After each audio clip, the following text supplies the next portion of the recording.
안녕하세요. 이임숙입니다. 오늘은 좀 특별한 걸 시작하려고 합니다. 4살에서 7살 우리 아이의 공부를 시작할 때, 우리 아이가 공부 시작할 때 어떤 마음으로 무엇에 초점을 두고 어떻게 가르쳐야 되는가에 대해서 이야기를 하겠습니다. 아이들 공부에 대한 이야기를 왜 상담가가 하는지 궁금해하시는 분들 계실 거예요. 그런데 아이의 심리적인 성장, 정신적인 성장은 정서와 인지 이 두 가지가 균형 발달을 이루는 거야 되거든요. 정서만 돌보는 것도 안 되고, 그렇다고 너무 교육에만 치우쳐서 아이의 정서를 돌보지 못하는 것도 문제가 너무 많이 발생이 됩니다. 제가 중고등학생들을 상담을 하다 보면 정말 마음이 안타까운 게, 정말 학교도 가기 싫어하고 공부는 이미 다 손을 놓아버렸고 친구 관계도 문제가 생기고 그러면서 일탈하는 문제 행동을 많이 보이는 아이에게, 너는 언제부터 이렇게 공부도 하기 싫고 친구들만 보면 화가 나고 학교도 가기 싫고 언제쯤부터 이런 마음이 들기 시작했니? 라고 물어보면요, 많은 아이들이 떠올리는 기억이 6살, 7살 즈음에 엄마 아빠한테 공부 배우면서, 네, 한글을 두드려 맞으면서 배웠어요 라고 말하는 아이도 많고요. 싫어하는 영어 억지로 외우느라고 영어만 보면 아주 진절머리가 난다고 말하는 아이도 있습니다. 수학은 뭐 수학 불안증, 뭐 수학 공포증, 수학 포기자, 뭐 이런 말들 너무 잘 아시잖아요. 왜 이런 현상이 나타났을까를 봤더니 공부를 가르치면서부터 문제가 발생하기 시작을 한 거예요. 유아기에 시작하는 공부의 첫 단추가 잘못 깨어지면서 공부가 아이를 너무 괴롭히는 존재, 그리고 아이는 자기가 잘 해내지 못하는 것 때문에 이렇게 괴로워진다라는 겁니다. 자, 그래서 4살에서 7살 사이 우리 아이 공부를 시작할 때, 자, 부모님은 어떤 아이로 키우기를 바라는지 정확하게 마음을 정리를 좀 하셔야 됩니다. 자, 4가지 유형이 있어요. 아이가 싫은데 하기 싫은 아이를 억지로 가르치다 보니 정서는 불안정해지고 점점점 자신감이 없어지면서 인지 능력도 제대로 발달이 되지 않아서 인지 능력도 좀 뒤처진 아이가 있고요. 두 번째는, 네, 다행히 계속해서 정서는 안정적으로 잘 발달합니다. 하지만 인지 능력이 왠지 원활하게 발달하지 않는 경우도 있습니다. 그리고 또 다른 경우는 인지 능력은 똘똘하게 잘 발달해요. 되게 기특하고 예쁘죠? 하지만 자주 짜증내고 마음대로 안 되면 떼를 쓰고 친구를 때리거나 어떤 아이는 혼자 유치원 밖으로 나가버리기도 해서 되게 선생님들께서 놀라고 난감해 하시는 경우도 있습니다. 자, 그리고 이제 4번째 경우는 인지적으로도 아주 똘똘하게 잘 발달할 뿐만이 아니라 아주 안정된 정서감으로, 높은 자존감으로, 그리고 좋은 사회성으로 밝고 건강하게 자라는 아이도 있다는 거예요. 자, 어떤 아이로 키우고 싶으세요? 너무 명확합니다. 우리는 안정된 정서로 좋은 인성을 가진 아이, 그리고 높은 자존감을 바탕으로 인지 능력도 잘 발달해가는 아이로 키워야죠. 하나의 모습을 보면서 어떻게 하면 저렇게 키울 수 있을까 한번 볼게요. 자, 우리가 지금 말했던 4번째 유형, 지민이라는 아이의 사례를 한번 보겠습니다. 지민이를 처음 봤더니요, 처음 보는 낯선 사람에게도 스스럼 없이 인사를 잘 해요. 너무 예쁘죠? 그리고 호기심 가득한 눈으로 이건 뭐예요? 전 한 번도 본 적이 없어요. 이거 갖고 놀아도 돼요? 이렇게 물어볼 줄도 알고 자기 이야기도 할 줄 압니다. 보는 사람도 이런 모습이면 너무 기분이 좋아지죠. 그리고 조금 이 아이랑 뭐 놀이도 하고 좀 살펴봤더니 겨우 5살밖에 안 됐는데 한글도 꽤 잘 읽고요. 그리고 책 제목도 너무 잘 알고요. 책 이야기도 들려주기도 잘할 뿐만이 아니라 남자아이라서 또 공룡 좋아하잖아요. 공룡 이름도 모르는 것이 없는데 이름만 아는 게 아니라 그 특징도 꽤나 많이 설명해낼 줄 알았고요. 그림책을 보면서 곧바로 막 이야기를 붙여서 자기만의 아이디어를 꺼내놓습니다. 사과 관련된 책을 봤는데요. 그 사과를 다시 그림으로 그리면서 이건 사과 로봇이에요. 사과 안에는 온갖 장치들이 있어요. 이렇게 설명해요. 그리고 사과 꼭지는 안테나고요. 사과 속에는 향기를 조절하는 장치가 있고요. 색깔 조절 장치도 있고요. 네, 이런 조절 장치라는 이런 단어까지 써가면서 온갖 상상의 나래를 펼치는 거예요. 와, 저는 그거 보면서 정말 기분이 좋았어요. 아이들이 이렇게 되게 밝고 똘똘한 모습으로 자기만의 개성을 잘 키워가는 모습은 정말 보면 행복해지는 것 같아요. 그럼 도대체 어떻게 키웠길래 이렇게 훌륭한 모습으로 아이가 자랄 수 있게 되었을까요? 우리 그게 궁금하잖아요. 만약 여러분이 지금 이 지민이 엄마를 만났습니다. 그럼 지민이 엄마한테 뭘 질문하시겠어요? 네, 제가 봤더니 많은 분들이 이런 걸 물어보시더라고요. 애가 무슨 교재를 공부해요? 한글은요? 수학은요? 학원은 무슨 학원 다녀요? 영어 유치원 다녀요? 이렇게 물어보시더라고요. 근데 이런 질문을 하신다면은요, 진짜 이 아이가 이렇게 잘 발달할 수 있었던 핵심 이유는 못 찾아내십니다.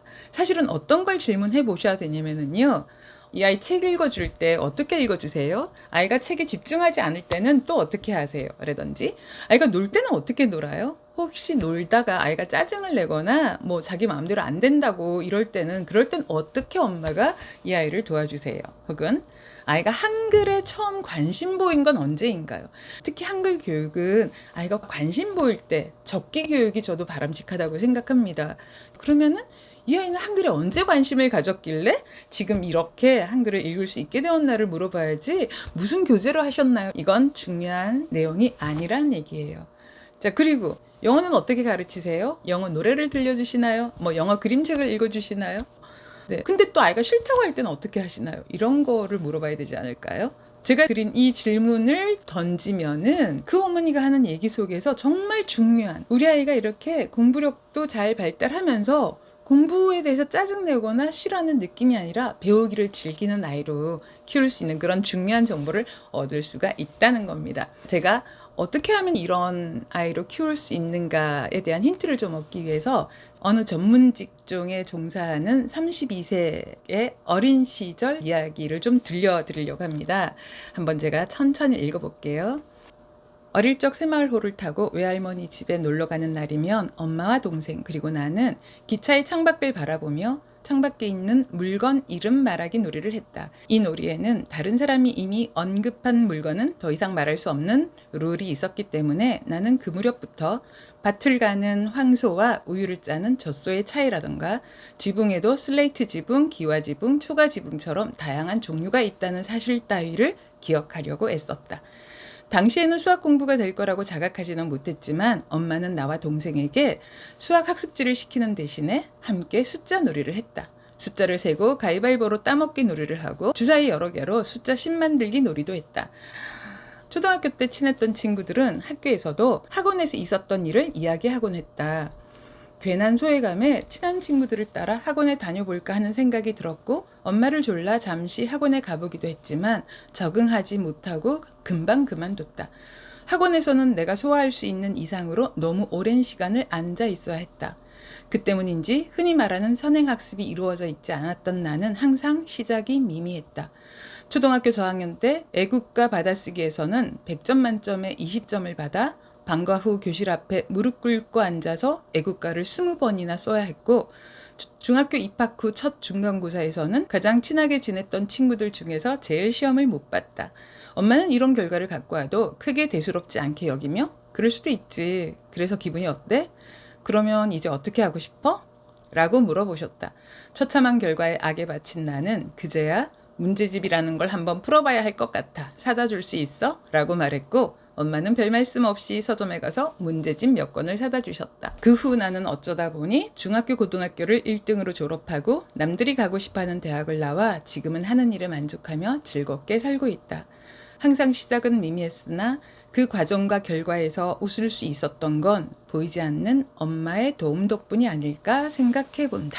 네, 지금 여기까지 읽어보고 어떤 생각이 드세요? 이 글의 주인공이 자신의 유년기의 기억을 되살리고 있잖아요. 네, 늘 말놀이를 하면서 뭔가를 좀 더 잘 해내기 위해서 사물을 좀 더 세밀하게 관찰하고 그 차이들을 좀 알아보는 과정들, 수학을 학습지 같은 걸로 공부한 게 아니라 주사위나 숫자 놀이, 가위바위보, 우리가 흔히 하는 놀이를 통해서 수학을 배웠던 거. 그리고 학원 공부가 자신에게 맞지 않았다라는 걸 얘기를 하고 있어요. 그러니 선행학습은 하지 않았으니 시작은 좀 미미했지만 나중에 갈수록 뭔가 잘 발전할 수 있었던 이유가 무엇에 있을까요? 바로 이게 지금 유아기 4세에서 7세에 공부를 시작하는 분들이 꼭 알아야 될 굉장히 중요한 열쇠들이 바로 이 과정에 들어있다는 말씀을 좀 드리고 싶습니다. 네, 그리고 조금 제가 민망하지만 방금 이 글을 썼던 그 주인공은 바로 제 딸이에요. 제가 이번에 책 4세에서 7세보다 중요한 시기는 없습니다 라는 책을 쓰면서요. 제가 딸과 아들이 있는데 평소에 제가 강의나 책에서 자기 이야기 절대 못하게 하거든요. 그런데 이번 책을 내면서 이제 아이들도 뭐 나이도 꽤나 들었고 그리고 저희 아이가 4세에서 7세일 때 제가 지금의 아는 걸 다 알지는 못했었어요. 그럼에도 불구하고 제가 그 당시에 알고 있었던 그 몇 가지를 적용한 것만으로도 아이들이 한 해 한 해, 한 학년 한 학년 올라가면서 이렇게 발전해 가고 발달해 가는 모습들이 저도 무척 기쁘고 행복한 그런 모습으로 남아 있고요. 그래서 이번 책을 쓰면서 아이들한테 부탁을 했어요. 너네가 기억하는 유년기의 기억들을 바탕으로 추천사를 좀 써달라고 부탁했습니다. 그런데 정말 웬일인지 기꺼이 두 아이가 추천사를 써줬고요. 그 중에서 지금 딸아이의 추천사입니다. 4에서 7세 우리 아이의 공부를 시작할 때 절대 부모가 놓쳐서는 안 될 굉장히 중요한 요소, 그래서 제가 이 책에서는 3가지 마법의 열쇠라고 얘기를 했고요. 그 마법의 열쇠를 잘 실현해낼 수 있는 약 75가지의 놀이 방법도 알려드리고 있습니다. 제가 방송에서 차근차근 하나씩 알려드리도록 하겠습니다. 네, 다음 영상에서 뵐게요. 감사합니다.